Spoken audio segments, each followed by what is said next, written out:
যে আকিদা আহলে সুন্নাত ওয়াল জামাতের ধারাবাহিকতা হাজার বছর ধরে যে আকিদা, সেই আকিদার পরিবর্তে এখন মিক্সড একটা আকিদা আপনাকে দেওয়া হচ্ছে বর্তমান বাংলাদেশে। কিছুদিন আগে আপনারা জানেন খালেদ সাইফুল্লাহ বই লিখেছে একটা 313 জন মাশায়েখে বাংলাদেশ। আপনারা জানেন কিনা জানি না আমি। খালেদ সাইফুল্লাহ আইয়ুবী, তার একটা বই, তারা বিশাল করে ঢাকায় এটা অনুষ্ঠান করে বইটা লঞ্চ করা হয়েছে। 313 জন মাশায়েখে বাংলাদেশ। সেখানে তারা একটা সম্পূর্ণ নেরেটিভ সৃষ্টি করতে চাচ্ছে। এই নেরেটিভটা হচ্ছে কি, এই দেশের যে আউলিয়া ইকরামের যে পদচারণা এ বঙ্গতে, আউলিয়া ইকরামদের যে বা সুফিদের যে একটা বিশাল কন্ট্রিবিউশন সমাজ গঠনে, সমাজ সংস্কারে, সেটাকে পরিপূর্ণভাবে এটা বিচ্ছিন্ন করে দিয়ে নতুন একটা নেরেটিভ তারা সৃষ্টি করতে চাচ্ছে। এটা হচ্ছে মিক্সড আকিদা। সেই মিক্সড আকিদা যেমন হাটহাজারীর ফৈজুল্লাহ সাহেব, মরহুম মুফতি ফৈজুল্লাহ সাহেব অনেক বড় আলেম, কিন্তু হুজুর সৈয়দনা গৌসুল আজম শাহ সৈয়দ আহমদুল্লাহ মাজমাল্লারি রহমতুল্লাহ আলাই কেউ না।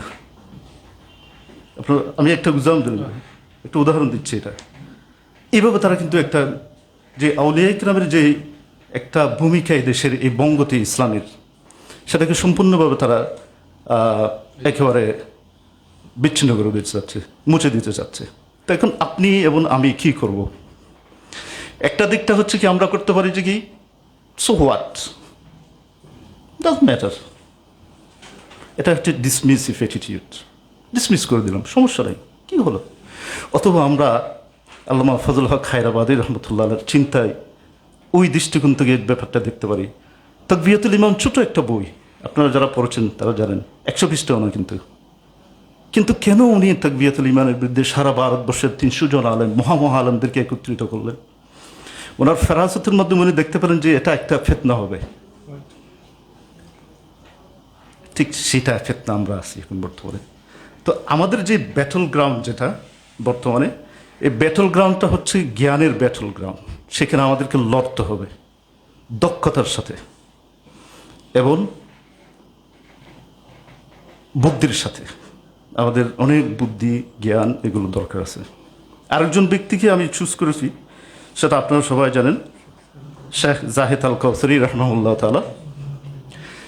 শেখ জাহেদ আল কৌসরি রহমাহুল্লাহ তাআলা নিয়ে কারণটা হচ্ছে কি, উনি লা মাজহাবি, যেটা আমি এটা আপনার আর্টিকেল জি কান্ত্রাতুল্লাহ দিনিয়া, আল্লাহ মাজহাবিয়া কান্ত্রাতুল্লাহ দিনিয়া, এই বইয়ের উপর আমি ঘোষণা করেছি। এই বই থেকে আমি কোট এখানে আনছি।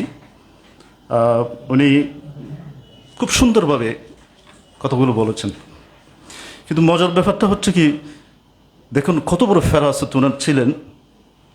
বর্তমানে আজকে এখানে আসার আগে আমি একটা স্ট্যাটিস্টিক পড়ে আসলাম, যে কি আজকে বলা হচ্ছে প্রায় 65%-এর বেশি, 65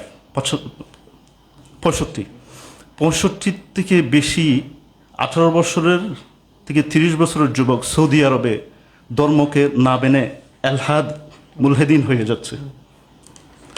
এটা মুলহেদিন হচ্ছে লাদিনিয়া, তাই না? দিন না, এথিজম।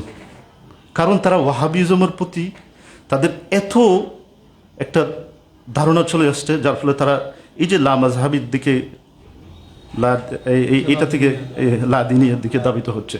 তো এই যে ইমাম জাহেদ আল কৌসরি রহমতুল্লাহ আলাই যেটা বলছিল আল্লাহ মাজহাবিয়া কেন্দ্রাতুল্লাহ দিনিয়া, এটার প্রতিফলন আমরা এখন দেখতে পাচ্ছি।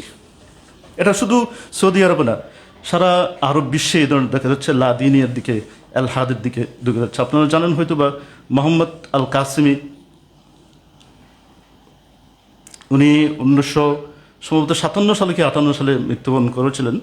ওনার বই, উনি সৌদি আরবের এথিস্ট ছিল তখন, উনি একসময় ইবনে তাইমের উপর অনেক বড় গবেষণা করেছেন। ওনার বই, কিতাব, এটা বিশ্ববিদ্যালয়ে পড়ানো হতো সৌদি আরবের, কিন্তু উনি পরে এথিস্ট হয়ে গেছে এবং ওটার উপর অনেক লাগছে। তারপর সৌদি আরব থেকে গিয়ে কানাডাতে উনি মৃত্যুবরণ। ওনার বই এখন খুব বেশি ইয়াং জেনারেশন যারা আছে, ইয়াং ইউথ, সৌদি ইউথ, এদের কাছে খুব পপুলার।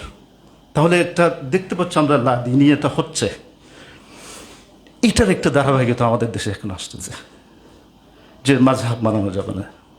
মাযহাবের বিরুদ্ধে কি ভয়ানক প্রচার চালাচ্ছে ঢাকাতে, এটা অবিশ্বাস্য। এটা আপনারা এটা প্রতিটা পদক্ষেপে আমরা ফেস করি। তো এই কারণে জাহেদ আল কৌসরি রহমতুল্লাহ আলাইহির কিছু রেলেভেন্স আমি বর্তমানে পাচ্ছি। এই কারণে এই দুইজন ফিগারকে আমি চুজ করেছি।